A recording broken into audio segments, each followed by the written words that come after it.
Momen pergantian tahun biasa disambut dengan gegap gempita di seluruh penjuru dunia. Namun nyatanya, kegembiraan ini tidak bisa dirasakan oleh warga di Gaza. Mereka justru harus menyambut tahun baru dengan gempuran serangan dari Israel.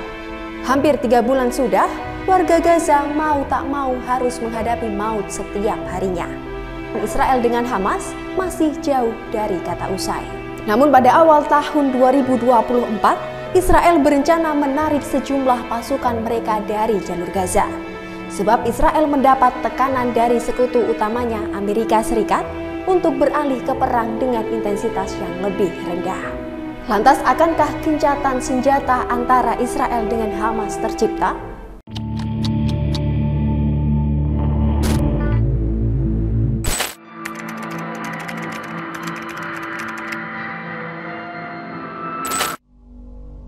"90 hari sudah, perang Israel dan Hamas di Gaza terjadi. Hampir 3 bulan berlangsung, serangan Israel ke jalur Gaza telah menewaskan lebih dari 20.000 korban jiwa. Mirisnya, menurut data Kementerian Kesehatan di Gaza, sebagian besar korban tewas adalah perempuan dan anak-anak. Dengan korban luka mencapai 55.000 orang dan memaksa 1,9 juta warga Palestina harus mengungsi. Sedangkan serangan Hamas 7 Oktober lalu menewaskan sekitar 1.140 warga Israel. Hamas juga menyandra sekitar 250 orang dalam aksi serangan tersebut, di mana kini lebih dari setengahnya masih ditawan oleh Hamas. Namun nyatanya jumlah korban itu tak lantas membuat Israel berhenti melancarkan serangan ke Gaza. Israel malah kian lantang menyerukan perang hingga tujuan mereka berakhir. Namun, Israel sedikit mengubah rencana mereka di tengah desakan gencatan senjata. Awal 2024, Israel menyatakan akan menarik beberapa tentara mereka dari jalur Gaza. Para tentara cadangan itu disebut akan mengikuti pelatihan dan istirahat. Penarikan pasukan diklaim Israel juga bertujuan untuk melindungi warga sipil Gaza. Pasalnya, Israel ditekan oleh sekutu utamanya Amerika Serikat untuk beralih ke operasi yang intensitasnya lebih rendah.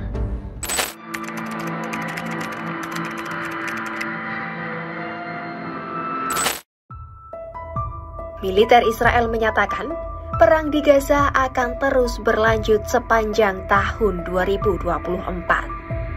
Pernyataan itu disampaikan juru bicara militer Israel Daniel Hagari Senin 1 Januari 2024. Israel juga telah menyiapkan puluhan ribu tentara cadangan untuk bertempur di Gaza.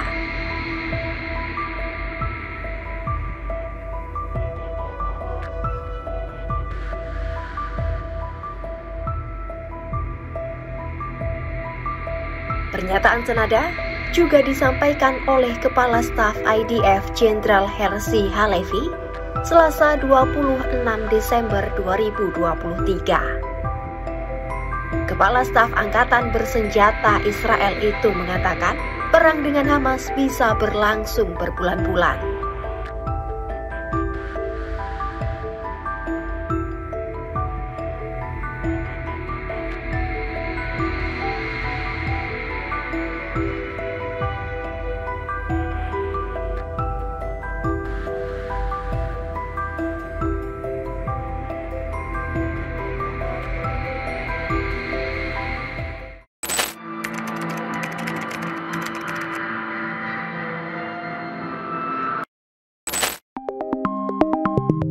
Sejak memerintahkan serangan balasan ke Gaza pada Oktober lalu, Perdana Menteri Israel Benjamin Netanyahu berulang kali bersumpah akan terus menggerus Gaza sampai tujuan mereka tercapai. Yang pasti, ada 2 tujuan yang ingin dicapai Netanyahu. Pertama, yakni untuk menghancurkan Hamas. Dia bertekad akan menghancurkan Hamas meski dengan cara meluluh lantakan Gaza. Netanyahu tak peduli dengan desakan dunia yang menyerukan agar gencatan senjata terjadi. Sedangkan tujuan lainnya, yakni Netanyahu ingin membebaskan warga Israel yang kini masih disandra oleh Hamas. Israel kini memang memiliki PR besar untuk membebaskan warga mereka yang masih disandra Hamas sejak serangan 7 Oktober 2023. Dari 240 warga Israel yang disandra, kini masih tersisa sekitar 130 warga yang masih menjadi tawanan Hamas.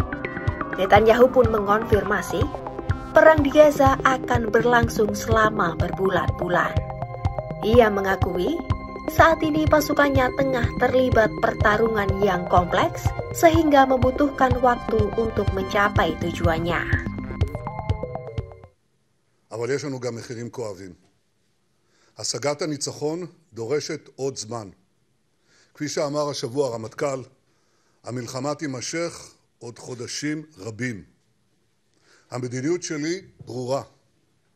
אנחנו ממשיכים להילחם עד השלמת כל יעדי המלחמה, ובראשם חיסול החמאס ושחרור כל חטופינו. חיסלנו עד כה למעלה מ8,000 מחבלים, ובכל יום לחימה אנחנו מחסלים מחבלים רבים נוספים.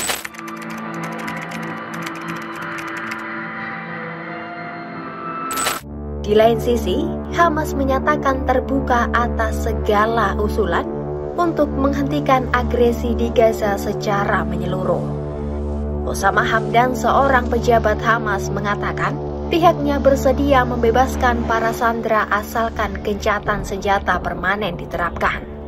Pernyataan itu disampaikan Osama Hamdan Kamis 28 Desember 2023. Angin segar itu hadir sebagai respons atas proposal damai Israel-Hamas yang diusulkan oleh Mesir baru-baru ini. بالمبادرات والطروحات السياسية التي يجري الحديث عنها نؤكد أولا انفتاح الحركة على أي أفكار أو مقترحات لوقف العدوان بشكل كامل ونهائي على شعبنا في قطاع غزة، فشعبنا لا يريد وقفا مجتزأ أو مؤقتا بل وقفا كاملا للعدوان. Namun sayang, asa itu belum hadir dari pihak Israel yang masih bersikukuh untuk menyerang Gaza hingga Hamas benar-benar musnah. Israel justru kian mengintensifkan serangan ke jalur Gaza.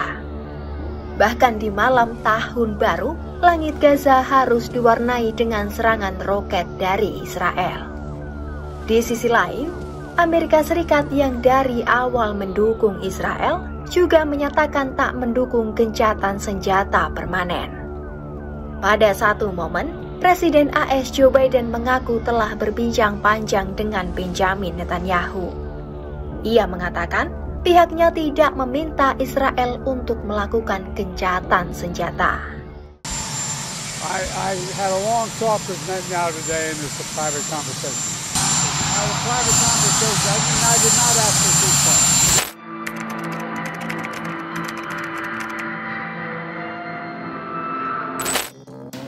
Perang Israel-Hamas beresiko besar untuk menyebar lebih luas.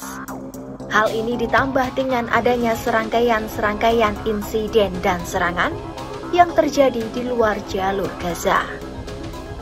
Saat dunia tak berdaya menghentikan serangan Israel, kelompok-kelompok yang disinyalir terafiliasi dengan Iran turut menceburkan diri dalam perang dengan Israel. Sebut saja Hizbullah dan Houthi. Dua kelompok ini terang-terangan ikut menggempur Israel dalam aksi solidaritasnya untuk Hamas. Israel pun mau tak mau harus mengembangkan strategi mereka karena dikeroyok tiga kelompok tersebut. Eskalasi Hizbullah di sepanjang perbatasan utara membuat geram Israel. Menteri Pertahanan Israel Yoav Gallant bahkan mengancam Hizbullah mereka bisa membuat Lebanon bernasib seperti Gaza. Di lain sisi, aksi teror Houthi di Laut Merah kini telah membuat Amerika Serikat turun tangan langsung. Militer AS pada Minggu 31 Desember 2023 melaporkan mereka menenggelamkan 3 kapal kelompok Houthi yang berusaha membajak sebuah kapal dagang di Laut Merah. Insiden itu membuat Houthi harus kehilangan 10 tentaranya. Hingga kini, tanda-tanda gencatan senjata permanen pun masih belum terlihat. Hari demi hari harus dilalui warga Gaza dengan keadaan yang mengenaskan. Warga harus menghadapi krisis air bersih, makanan, pakaian, hingga bahan bakar. Bahkan tak sedikit dari mereka harus kehilangan keluarga hingga kerabat mereka. Lantas, harus berapa ribu nyawa lagi sampai perang benar-benar berhenti? Untuk tahu kisah-kisah lainnya, jangan lupa subscribe YouTube channel Story dan Kompas.com. Kompas.com, jernih melihat dunia.